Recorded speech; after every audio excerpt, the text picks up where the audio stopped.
అంటే వదిలేస్తాడు అనుకున్నా, పక్క వాళ్ళు పిలుస్తారని కూడా. నువ్వే రావాలి అంటున్నాడు. ఇంకేంటి ఈ గురువు గారు ఇలా పట్టుకున్నాను నన్ను. సరే ఏం చేద్దాం, మరి గురువు చెప్పింది వినాలి కదా.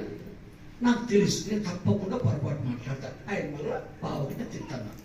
సో ఈరోజు 2 సార్లు తిట్టించుకోవాలంటే సుభాష్ పత్తి గారితో నాకు అర్థమైంది. సరే వెళ్ళా.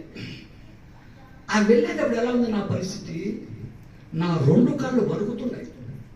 నాకు ఈ సుభాష్ పత్తి పరిచయం కాకముందు ఒక వీక్నెస్ ఉండదు, బలహీనత అంటాం మేము తెలుగులో. నాకు స్టేజ్ ఫియర్ ఉండేది.